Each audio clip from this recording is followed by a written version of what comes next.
Hey guys, Thunder E here, and I told you I was gonna get the Samsung S9.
And that's it.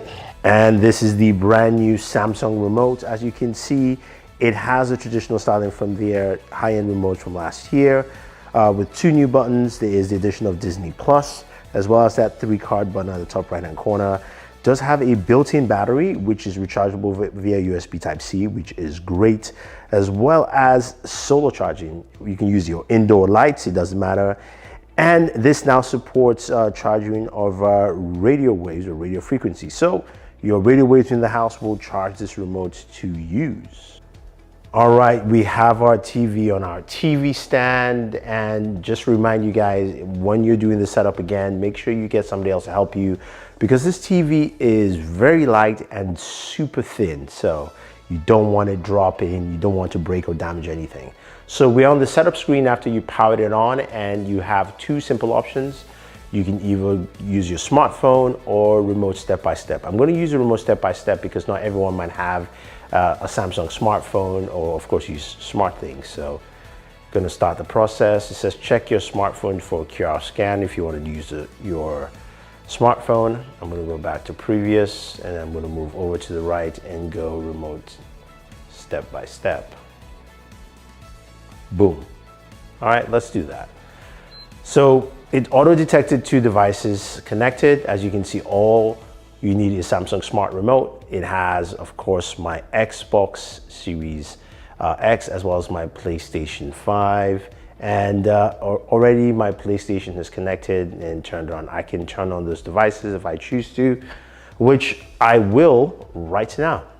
So both devices are on, it recognizes them. Now let's start auto setup. Or you can do retail mode. So searching for Wi-Fi, find your router. It also has the Ethernet port, you can connect to it. This is using the 5 GHz network. As you will note, this TV doesn't support Wi-Fi 6 or Wi-Fi 6E, which is a bit disappointing, but we can use our 5 GHz network, which is pretty useful. Now, it's checking for an update, making sure it has the latest version for the TV, and it looks like it might have found something.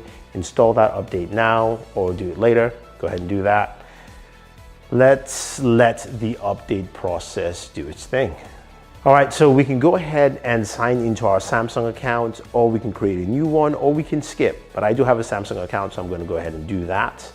And now we have the ability to scan a QR code. We can sign in the other way if we choose to. So I'm just going to go ahead in front and sign in that way, and make it easy, and boom, I'm already signed in on my phone.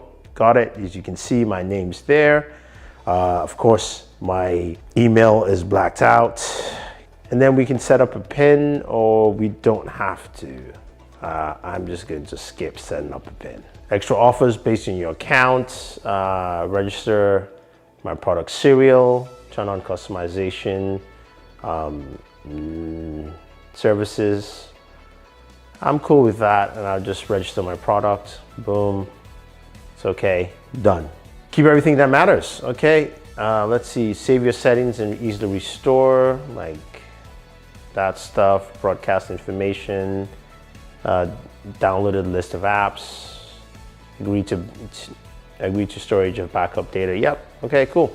So you can actually do this, which is great. And here's one of my other Samsung TVs. And this can pull from that TV. Let's go ahead and head back. General zip, so we can use that save setting. We use a Samsung projector. I do have a frame for some reason my frame's not showing up here, so I'll use this. Okay, so here is our backed up data here, and I can pull in my general information and my home screen to restore, and boom, I'll do that. Or you can skip it and you're good to go. So it's going to take some time to restore, but you get the idea of what you can do here. Well, that's actually pretty fast. Got it. I'm going to change my zip code location. Tells me my devices are connected. Hit next, and this should be the final step. Now you can pick your assistant. You do have the selection of Bixby, Alexa, and of course Google Assistant. And I'll skip this for now and go later. And boom, discover a fast way to link your apps, select your favorite services. So you can either do an auto sign in, I believe, from say Amazon Prime. So we'll try that. Let's see if we can actually do that quickly here. And since I believe I have my Prime on my phone, I can go ahead again and scan this. All right, so it says my device is registered. Should show up registered here. Hit close, waiting for you to confirm your account. It's complete. Cool. I don't have Hulu, so I'm just gonna hit next. Take your experience to the next level. Active voice amplifier. Let's definitely try this out.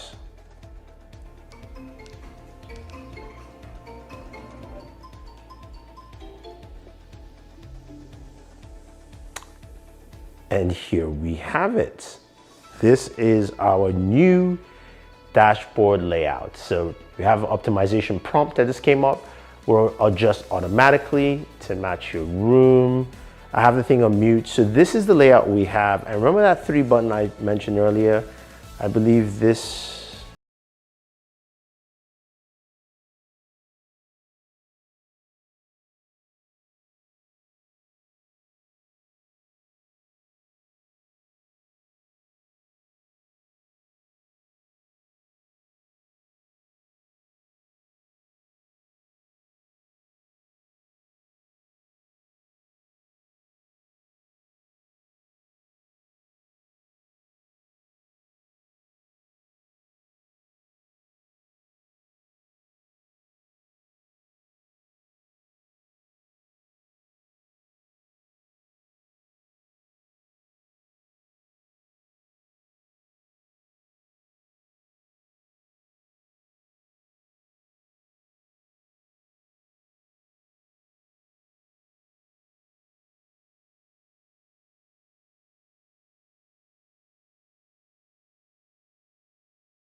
This and what else you're looking for on this TV.